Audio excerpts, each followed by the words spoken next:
Hello students, today we are going to start lesson number 4 of history, traders to rulers. So in this chapter we will discuss how the countries, those who entered here in India for trade purpose, and how those traders become the rulers. So in 16th, 17th and 18th century, mainly 17th and 18th century, with the discovery of sea routes, many countries started to do trade with other areas. Similarly, here in India, many countries like English means England, Portuguese, Dutch and French, they came here for the trade purpose, and later on they started to establish their colonies here, means they started to capture the land portion also. So let us start with the East India Company.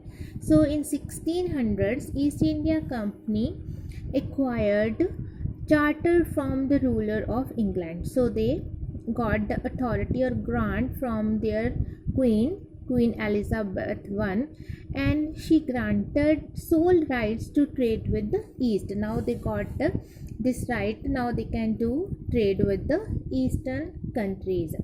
And by the time the first English ship sailed down the west coast of Africa, round the Cape of Good Hope, name of place in water, and crossed the Indian Ocean. So now they crossed Indian Ocean, and on the other hand, Portuguese had already established their presence in the western coast of India. So now English East India Company as well as Portuguese are here in India, and Portuguese had their base in Goa. In fact, it was Vasco da Gama who was a Portuguese explorer. So he had already means he discovered the sea route to India in 1498. So earlier he all had discovered sea route, and now Portuguese were here and their base was in Goa. And by the early 17th century, the Dutch too were exploring the possibilities of trade in the Indian Ocean. So now Dutch also there for trade purpose, and soon the French traders arrived on the scene. So soon after that, French also arrived here in India for trade purpose. So now in the race of trade,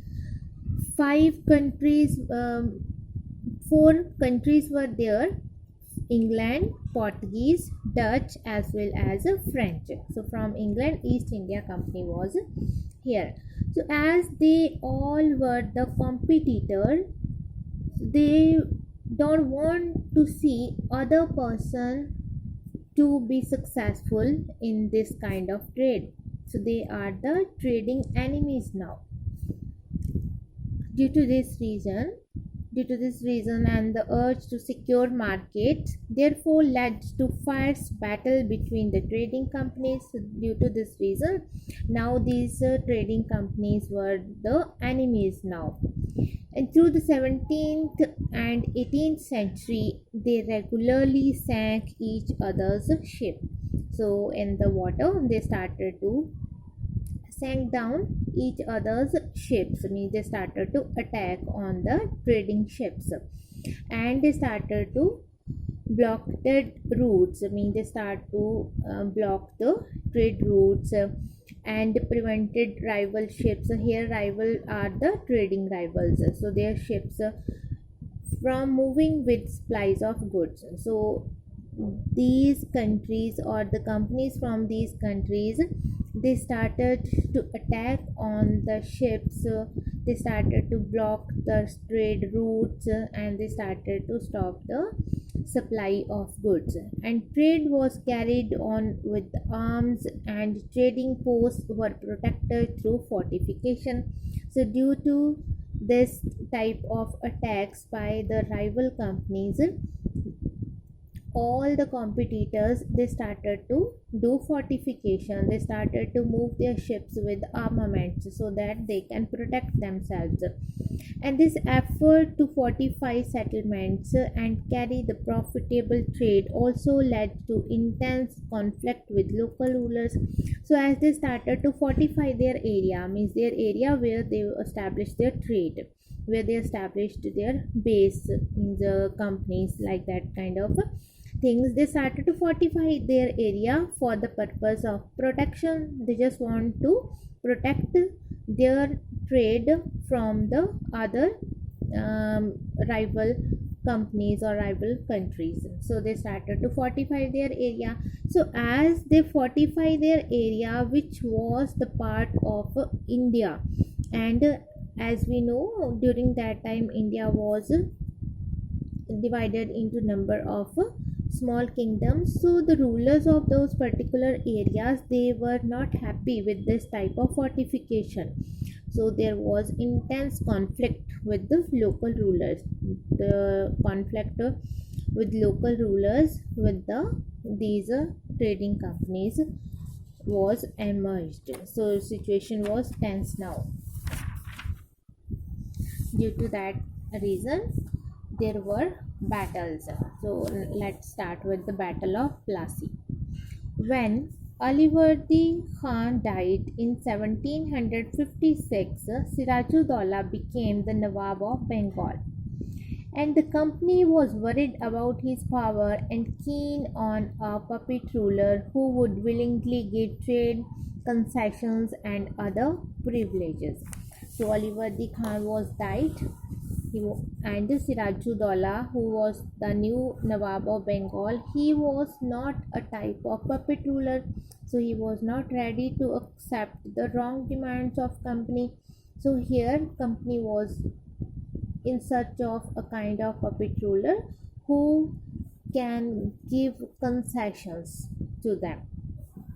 So it tried to, without success, to help one of Sirajuddaullah's rival become the Nawab.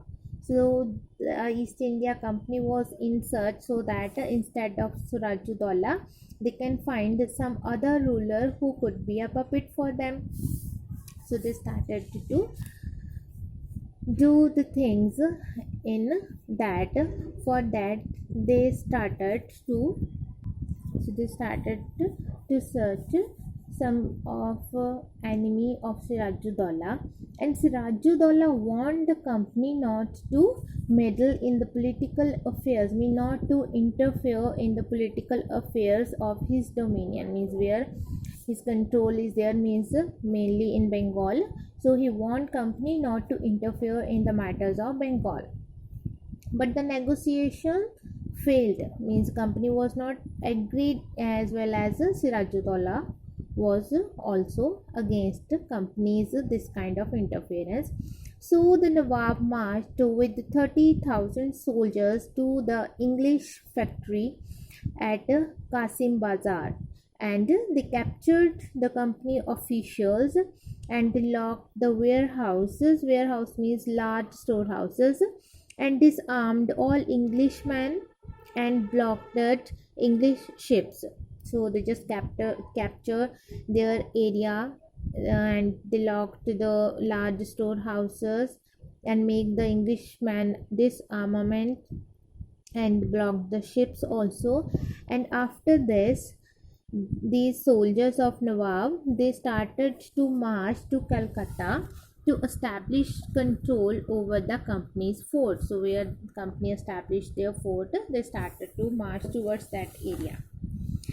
And on receiving the news of the fall of Calcutta, company officials in Madras sent force under the command of Robert Clive. So as here they captured their ships and they locked down the warehouse. So to give them help, when they got this news, here they means the East India Company. So when they got this news that Calcutta, means that particular area was captured by the Nawab, so they sent one commander that was Robert Clive with his forces so that they can help them. Then reinforced by naval fleets, they also group of naval ships were provided to them. Then prolonged negotiation with the Nawab followed. So they started to make some kind of negotiations, and finally on 23rd 1757 Robert Clive led the company's army against Sirajuddaula at Plassey. So when all the negotiations were failed, so finally Robert Clive led the company's army against Sirajuddaula, and at the place of Plassey that war was fought, and the Nawab was defeated. He was arrested and killed. It means with this battle of Plassey, where Nawab Sirajuddaula was defeated, this was the beginning of the establishment of British rule here in India. Now the consequences. Mir Jafar was appointed as the Nawab of Bengal. So earlier, East India Company, they were in search of some kind of puppet ruler, as Sirajuddaula was not agree. So now he was killed, and now as they needed, so they got Mir Jafar. So East India Company, they appointed him as the Nawab of Bengal now, and he was in fact a puppet in the hand of English, and the English had become real rulers of Bengal, and the war laid the foundation of the English rule in India. The company and its officials got more than 3 crore rupees from the Nawab. So here Nawab is Mir Jafar. So Mir Jafar, as he was appointed as the Nawab of Bengal, so East India Company, they got 3 crore rupees from the Nawab as they appointed him. And the company also got the territory of 24 Pargana from the Nawab. So this area was also given to company by the Nawab. So these were the consequences of this battle of Plassey, that what happened after battle of Plassey. So this was the total loss for Indians only. Now causes of the defeat of Sirajuddaula. So here little bit was given that Sirajuddaula was defeated, arrested and died. So what were the causes why he was defeated by East India Company? So those causes: number one, the presence of black sheep and traitors in Nawab's household, whom the English exploited for their gain. So black sheep means a kind of persons that can harm one person, means their own persons that are with the enemies. So as enemies were there in the house of Nawab, means in the kingdom of Nawab itself, so those traitors were with the English. So this was the reason that why Nawab was defeated, as his own men were with the East India Company. And no effort was made by the Nawab to strengthen the French against the English. Here efforts were not taken by the Nawab so that if they can do something for the French people, then against English, French, if the French will be so powerful, then definitely they could help the Nawab of Bengal, but Nawab of Bengal didn't do anything in favor of French. Then third is Mir Jafar, who was the commander-in-chief of Sirajuddaula, was not dismissed even though conspiracy by him against the Nawab was proved. So it was already proved when Sirajuddaula was alive. So it was already proved that his commander-in-chief, that is Mir Jafar, he is not faithful, he is not loyal towards him. He was actually loyal towards the Britishers. Still, he was not dismissed by Sirajuddaula, means still he was there. and the troops led by Mir Jafar and other who had already entered into the conspiracy. So these were already in this conspiracy, means they were with the British East India Company and were against Sirajuddaula. So they already entered into conspiracy with the English, did not join the battle. So as already they joined hand with English, so they didn't join the battle where Sirajuddaula was fighting at the place of Plassey. So now the power of Sirajuddaula was reduced.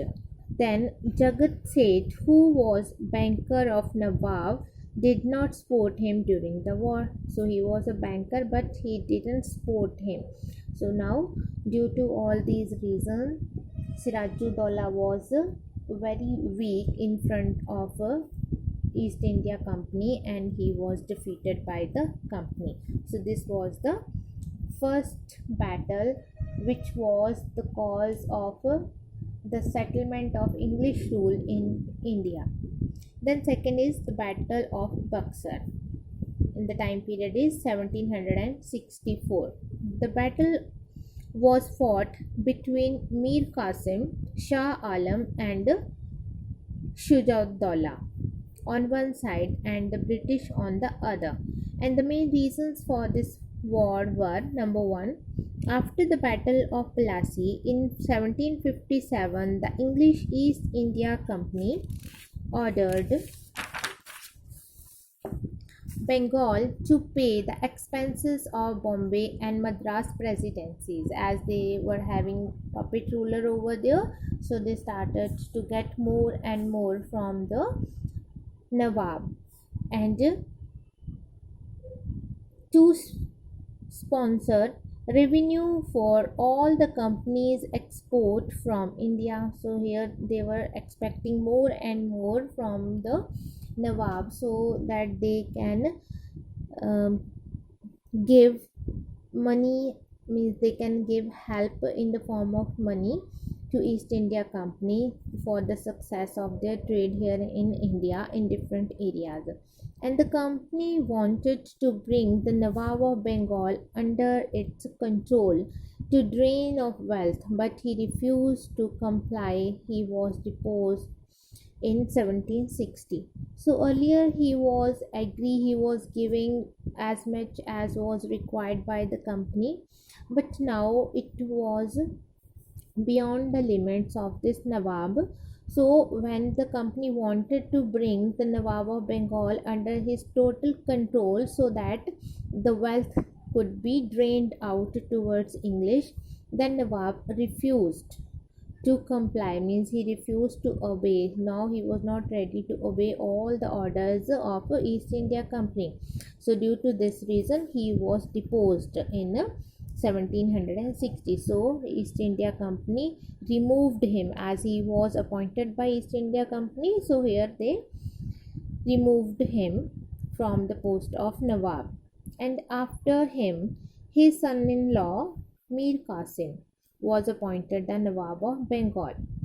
Then now when Mir Qasim was appointed, he was very clever, he was strong also, and he was efficient ruler, and he was anxious to consolidate his power. So he was very worried to consolidate his power, means he just wants to consolidate his power, he just wants to gain more and more power. For this purpose he started to train his army on western lines. So as East India Company was training his armies, means English was training his armies, so he also started to train his army in the same way, and took various steps to improve his financial position. Also he started to consolidate his army power as well as his financial position also, and this displeased the company and its officials. So English East India Company and its officials, they were not happy with this act of Nawab, as Nawab was getting more and more power. So this could be a challenge to East India Company, and to provide equal opportunity to his traders. Here his trader means the trader of Bengal, the Indian traders. Okay, so to provide equal opportunity to Indian traders, Nawab decided to abolish custom duties on internal trade. So, as already from the external trade, East India Company was free from all kind of trade duties. So, what he did here, he just abolished custom duties on internal trade also, so that Indian traders can also get benefit. And this annoyed the masters of East India Company. So due to this, East India Company was not happy with Nawab. They were angry with him, and he dismissed all the officials who were close to company. And the other thing that Nawab did, he dismissed all those officials, those who were close to the company, means those who were loyal towards the company, as the war was inevitable, because he had done all the things that were not in favor of company. So war was there, means war cannot be avoided now. So all the three, those three were, first is Mir Qasim, second is Shujaudullah and Shah Alam. So all these three, they formed an alliance, means they formed one group and fought against the British on the field of Buxar. So they all three joined hands and they fought against the Britisher at the place of Buxar. The time period was October 22, 1764. And the English finally won this battle. Here also English won the battle, as they already won the battle of Plassey. And Mir Qasim ran away after the defeat and never came back. And in 1765, both Shah Alam and Shujaudullah signed the Treaty of Allahabad with the English Viceroy Lord Clive. So as they were defeated, so one treaty was signed with the Lord Clive. So what was there in that treaty? Treaty means a kind of agreement between two countries or two companies for the purpose of some kind of settlement. So under this treaty, the company got the right to collect the Diwani. Here Diwani means the revenue. So now they got the power to collect the revenue from Bengal, Bihar and Odisha. And second thing, the Nawab of Awadh paid rupees 30 lakh to the company to retain his Nawabship. So as he wanted to be a Nawab, then he had to pay rupees 30 lakh, and he paid that money to the company. And on the company's instance, he also agreed to give the area of Allahabad and Khora to the Mughal Emperor Shah Alam. So this area was given to Shah Alam, and the Nawab of Awadh became totally dependent upon the company. And the company promised to pay a pension of rupees 26 lakh a year to the Mughal emperor. So now he was a kind of paid emperor only, without any kind of power. All the powers were in the hand of East India Company. So with this victory, means after Battle of Plassey, the second Battle of Buxar, now company was getting more and more power. So nothing was there in the hand of Indian rulers, only the power, the wealth was in the hand of East India Company now. So this was the beginning of the rule of East India Company here in India. So in this video we will do up to this only. In next video we will discuss next topics. Till the time, watch this video, try to get the topics, and if any confusion is there, you can message me. Thank you.